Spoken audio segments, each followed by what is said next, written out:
जय माता दी दोस्तों, जय श्री हरि। स्वागत है आपका हमारे YouTube चैनल अभव्या वर्ल्ड में। दोस्तों, आज की इस वीडियो में हम आपके लिए बांके बिहारी के प्रकट होने की पावन कथा लेकर आए हैं।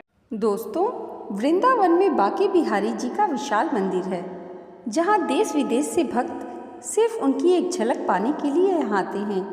किंवदंतियों के अनुसार मार्गशीर्ष माह की पंचम तिथि को बांके बिहारी यहाँ प्रकट हुए थे। यह मंदिर पुराने शहर में स्थित है। श्री बांके बिहारी मंदिर का निर्माण स्वामी हरिदास के वंशजों के सामूहिक प्रयास से हुआ था। मंदिर में बांके बिहारी की काले रंग की प्रतिमा है। इस प्रतिमा में कृष्ण और राधा का मिला जुला रूप समाया हुआ है।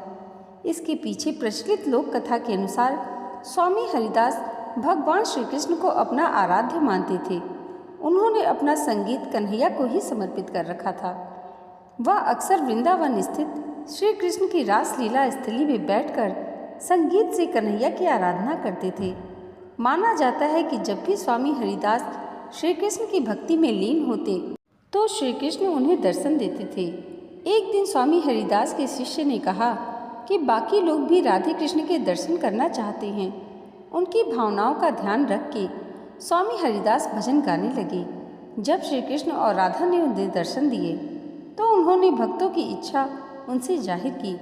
तब राधा कृष्ण ने उसी रूप में उनके पास ठहरने की बात कही।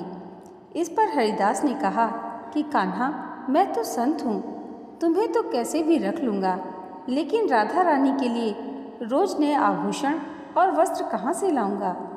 भक्त की बात सुनकर श्री कृष्ण मुस्कुराए और इसके बाद राधा व कृष्ण की युगल जोड़ी एकाकार होकर एक विग्रह रूप में प्रकट हुई।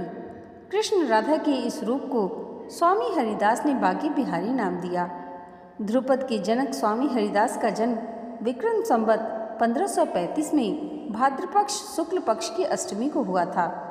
पिता आसुधीर माता गंगा देवी के साथ अपने उपास्य राधा माधव की प्रेरणा से अनेक तीर्थ यात्रा करने के बाद अलीगढ़ के कोल स्थित हरदासपुर गांव में बस गए। संगीत सम्राट तानसेन एवं बैजू बावरा जैसे संगीतज्ञ स्वामी हरिदास के शिष्य थे। संवत 1627 में एक बार अकबर बादशाह भी तानसेन की प्रेरणा से वृंदावन आए थे। तानसेन उन्हें स्वामी जी के पास ले गए, किंतु वे जानते थे स्वामी जी अपने मन से गाते हैं, किसी को सुनाने के लिए नहीं। इसलिए एक दिन तानसेन एक राग का रियाज करने लगे और जानबूझकर राग के सुर गलत लगा दिए। गलत सुर सुनकर स्वामी हरिदास जी को बहुत क्रोध आया और वह सही राग गाने लगे। उनका मधुर गायन सुनते ही आकाश के बादल झमझमाकर बरस उठे और सम्राट अकबर भी उनके मुरीद हो गए।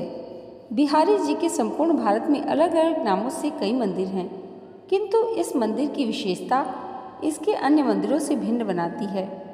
मंदिर के सेवक बताते हैं कि अन्य मंदिरों की तरह यहाँ पर रोज मंगला आरती नहीं होती।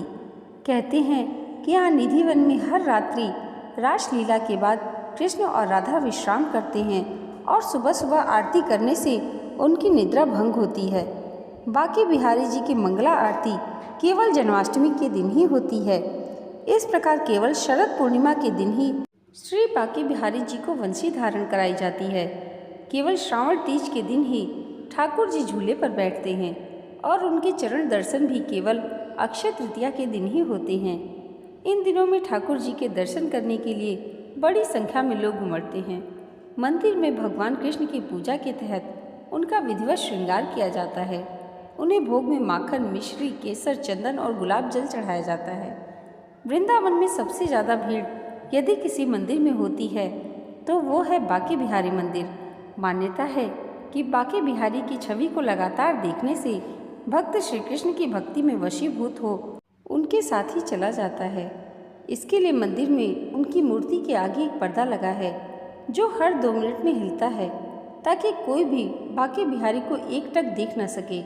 माना जाता है कि उनकी मूर्ति में इतना आकर्षण है कि लोग उन्हें देखते ही उनकी ओर खींचे चले जाते हैं। साथ ही उनकी आंखों से अपने आप ही आंसू बहने लगते हैं। दोस्तों, यह है बांके बिहारी जी के प्रकट होने की अद्भुत कथा। अगर आपको अच्छी लगी हो तो कमेंट बॉक्स में जय बांके बिहारी जरूर लिखिएगा और इसे लाइक और हमारे चैनल पर पहली बार आए हैं तो सब्सक्राइब करना मत भूलिएगा।